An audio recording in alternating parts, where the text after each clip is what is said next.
السلام عليكم ورحمة الله وبركاته كسودو هذا Somali Youth Scholars هدي هاي طبعا مركي كو هذا صوب وقتي channel كسودو هاي كلنا هاي ولال يوتيوب كان هو يوتيوب أنو talagalnay إن كو عملنا dhalinta Somaliyeed oo nagu soo gudbino deeqada waxbarashada green card lottery-ga iyo maanta fursadaha ka jira dunida dhexdeeda insha Allah maanta mawduuca dimi ayaan salawada eegi doonaa oo ku saabsan green card lottery-ga khaas ahaan si family ahaan si aad ugu faa'iideysan lahayd barnaamijkan green card lottery sida rajaynayo oo la socota green card lottery wuxuu yahay yani inuu yahay baqtiya nasiib sanadlaha oo bixisa dawladda dalka Mareykanka insha Allah qayb koowaad aan ka sameeyay green card lottery-gan oo yani dadka single-ka yani dadka kali ahaan shakhsi kaliya hadaa tahay xareysaneyso sida oo xareysan lahayd video ay ka sameeyay videogaas taawo linkiga qaybta hoose soo dhigi doona inshallah videogan wuxuu ku saabsanaan doonaa aan dhahay family-an hadii qof xaas la tahay adiga carurtada sida ugu faa'iideysan lahaydeen fursadan sidoo kale passport waajib kuma ahan carurtada iyo qofka adiga yani xaaskaaga labadiina yani qof haduu xareynayo qofkaas ayaa passport yani waajib ku laakiin dadka qofkaas hoos imaanaya carurtada amal passport waajib kuma insha Allah waxaan isla booqan doonaa website-ka laga xareeyo DV lottery-ga oo ah dvprogram.state.gov website badan ay jiro yani oo noocan amal laakiin hadow waxa waaye marka aw xareysad wixii xukulay lacag bixi marka website badan ay jiro oo been qaldan markii iska fiiri website-ka mar linkiga qaybta hoose soo dhiga sidoo kale meeshaas ka tixraac dad badan ku wararsan arkay insha Allah marka booqatid website-ka qaybtan ay ku qoran tahay begin entry meeshana ku dhufanaysa marka ku dhufatid lambaradana waxa ku qoraysa qaybtan hoose 6R4AAV then submit okay qaybtan koowaad oo nal keene ka soo qaad waxaan ahay aniga aabo oo laba carruur ah heesto iyo xaaskay yani qoftan qabo yani waxaan family ka kooban afar qof labadeeda carruur iyo aniga iyo qoftan qabo barnaamij noocaas oo ku saabsan doon marka aniga aaba ahaan aniga xareynay ka soo qaad magacayga Ali magacay Ali Allah iskan fiirso meesha hadda wuxuu ka bilowdaa last name kana umaleyna adiga marka meeshan koodi magacay laga waxa waaya Ali Abdi Muhammad amal then laakiin meeshan wuxuu ku dhimay wuxuu ku hor bilowdaa last name magacay passport kugu qoran magac u dambeey ku bilow meeshan first name ka magacay koowaad passport magaca koowaad wuxuu ku bilow meeshan u dambeeyay middle name ka waxa waay magaca dhaxda ku jiro passport-ka magaca dhaxda ku jiro maxaa waay marka ina yani farxad ay ka tanbadato waxaan xariistankiisa ha ku degdegin marka magaceedaadii oo saddexan meesha magaca koowaad inta ku bilaaban kan labaad inta ku xijin kan saddexaad sameeyay marka iska fiir waxa waay adaarti ina barnaamijkan guuleystid muhiimada waxay tahay inaad waxa qoreysid hadda xasuusnaatid sawirka ka qaadatid hadhow markuu barnaamijkan guuleystid hadhow wixii saxda ah si aad u gudbisid marka hadhow meeshan wax qaldan ku gudbisay hadhow sidoo kale foom kale buuxin doon marka guuleystid wax kala dugsana ku buuxis marka problem ka imaanay anyway meeshan aan ku bilown last name meeshan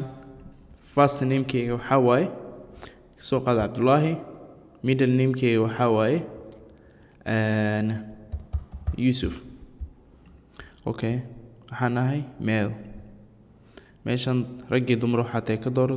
dumar hadaa tahay female iyo meeshan dooro haday aragtahay meel leh xilligan dhashay bishii saddexaad taariikh 5 2000 dhashay aan ka soo qano so city where you were born maxay gelisaa magaalada ku dhalatay magaalada ku dhashay Muqdisho ku dhashay Muqdisho galiye ku qoradiga ana automatically oo igu galiye hora waxyaabo badan oo uu xareeyay marka sidaas uu igu soo laabanaa city where you were born city where you were born here enter birth city only do not enter district waxay gelisaa magaalada ku dhalatay meeshan sidoo kale meeshan waxa waaye country where you were born wadanka ku dhalatay meeshan way kala duwanaan karaan mesela waxa ku dhalatay countryga ku dhalatay Soomaaliya ku dhalatay city where you were born Soomaaliya waxa gobol badan ku jira gobolka ugu sii dhalatay maxaa Muqdisho then meeshani waxba ha taawarin qaybtan adiga waxba ku amkalo kuma qosayso then passportka ay maatay magacadi kor ay soo gelisay qaybtani sidoo meeshan u gali yani passportka ay magaciisa last name-kii waxaan dhahay last name-kii waxa waay Ali wahay first name-kii Abdullah wahay middle name-kii waxa waay Yusuf waha okay passport number-kii gali B00978987 passportkii ka soo qadwa sidaas B capital ka dhig marbo sidoo kale magacyada capital waa ka dhigi kartaa mar walba yani capital la ka dhigtid waa ka sii fiican tahay hadii small sidoo ku dhaafin problem yani passport sidoo kugu qoran yahay saxda ah muhiim in mar walba ku qortid then passportka xiligu dhacayo passportka bish 8 taariikh 5 2025 iga dhacayo geli then meeshan sidoo kale qaybtani iska daa then sawir hadaa haysid soo gashay geli laantiis waxa waa sawir macquul maan inta salahan meeshan sawirkan soo qatada then address-ka ay maatay address-kani dad badan ay soo weydiyo dhahay yani address-kani maxaa waaye muxuu ku saabsan yani meeshan joogo miya hada meeshan miya mesela Soomaaliya ku dhashaani laakiin hada Soomaali ku nool waxa ku nool ka soo qaad Turkiga camal ku noolahay misiro meelaha ku nool mis Afrika Ethiopia ku nool Kenya ku nool then adiga marka waxa waajib ku address-ka hadda xaadirkan aad joogtid haddadan degan tahay inaad gelisida waajib ku ah adiga haddadan la joogo hadda Soomaali ku dhalata laakiin Soomaaliyeed joogin maanta oo Turkiga aad joogtid Turkiga meesha ka joogta address-keeda geli then marka qaybtan option way qaybtan waa ka tagi kartaa waajib address line 1ka iyo dada sidoo kale waxa waaye ku dhahay address line 1kan iyo line 2kan maxaa line 2kan sidoo kale waxa option waa ka taga address-ka meesha diganta oo sax oo buuxido meeshan geli hadda anu waxa geli 3 kilomitir foo wadada wax noocaas adigana waxa hartaa gelin kartaa ka soo qaad wadada warshadaha wadada warshadaha ya enough waa ku filanta wadada warshadaha Soomaaliya waxa waa wixii anyway address marka tusaalahan address meesha joogta xaafada diganta ku qiyaas address macquul leh geli qaybtan line 2 waa option waa iskaga tag wax problem leh city address-ka marka meesha joogtid yani city wadanka ee caasimadda markaas Muqdisho way then district state ka joogna waxa waa Banaadir way so postal code kaani 252 geli marulbo then meeshan address-ka marka wadankaas Somali waa address Turkiga gelisay meeshani then country-ga hadii Soomaaliya waxa dhada Turki geli yani meesha joogtid marulbo ahaato waxaan sidaas then country where you live today country where you live now hadan wadanka ku nooshay Soomaaliya ku noolahay marka meeshan fiiri meeshan waxa waa qiyaaniga jirto ina wax isdoomarsada la rabo meeshan waxa ku qoran country where you live today wadanka hadda ku nooshay meeshan waxa waa mailing address yani address-ka geli marka ade address waxa gelisay inaad ku nooshahay address kale yani aad ku nooshay maan yani address Soomaaliya gelisay laakiin Turkiga ku nooshahay inta imaatay hadana waxa la country where you live today wadanka hadda ku nooshahay waxa dhada Soomaaliya dhada mis Turkiga dhada marka labadan iyo iskhilaafin address-ka meeshan ay gelisay iyo wadanka had joogtid ha isla hadaan saarajana waa fahanteen then phone number telephone number waajib mahni cala waa ka tagi karta optional way laakiin iskaga qor yani number telephone number days iskaga qor okay aan imaan qaybtani email-ka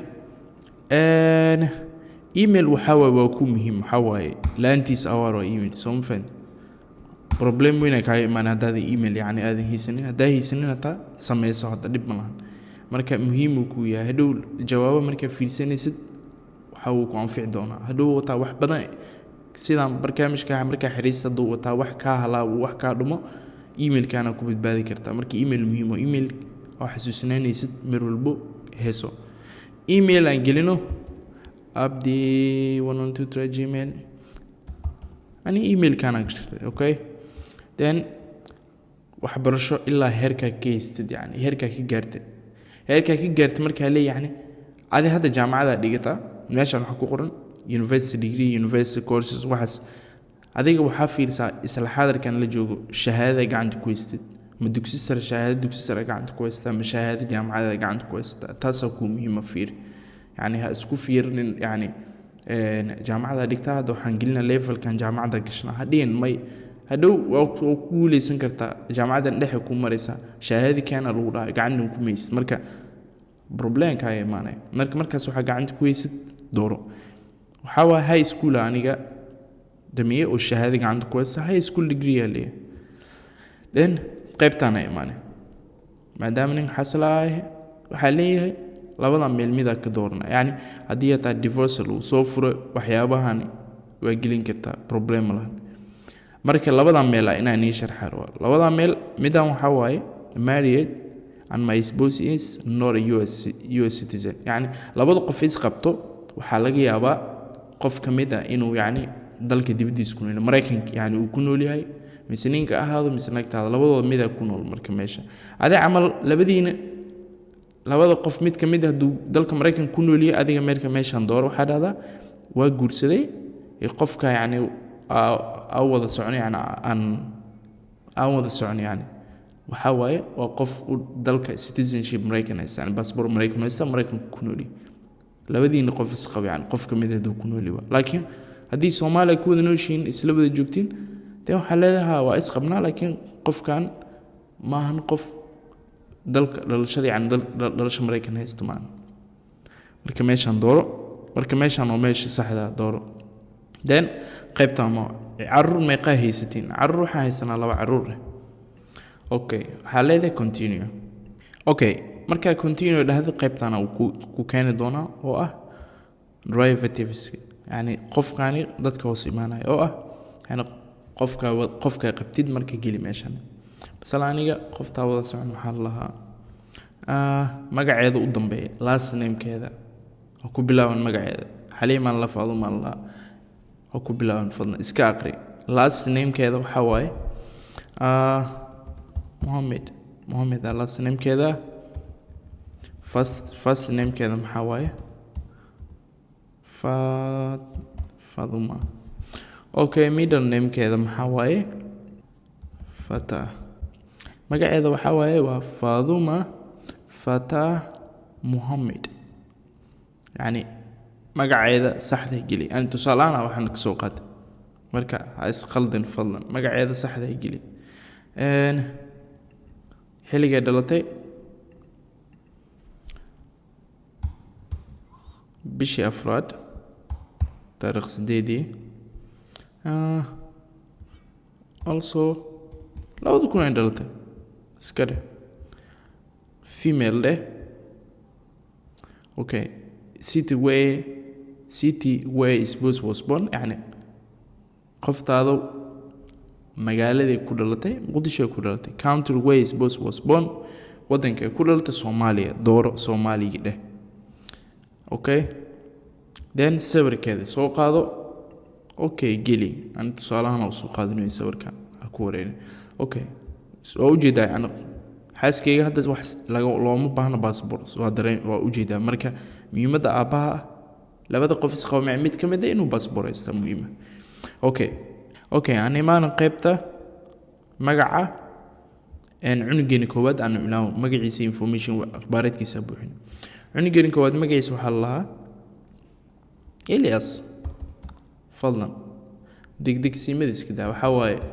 magaciisa ku bilaaban last name-kiisa ka aqri waxa wax muhiim ku ah waadi last name-ka waxa waaye dhahne Ali right first name-ku cunugeena magaciisa waxa la Elias Allah middle name-ku waxa waaye Abdi xilliguu dhashay bishii 8aad taariikhkooda 2019 uu dhashay 2019 okay waa meel wuxuu ku dhashay city where child was born xuniga wadan yani city magaaladu ku dhashay iyo city where child was born iyo wadanku ku dhashay xuniga dooro sidoo kale to then Tuesday sawirka soo dooro okay dhaho xuniga labaad ma soo haray last name ku muxuu ahaa abis yani ali hay last name ka and qofkan xunigan labaad waxaan ka dhiganaa gabran ka dhiganaa waxa la magaceeda lul ka soo qaad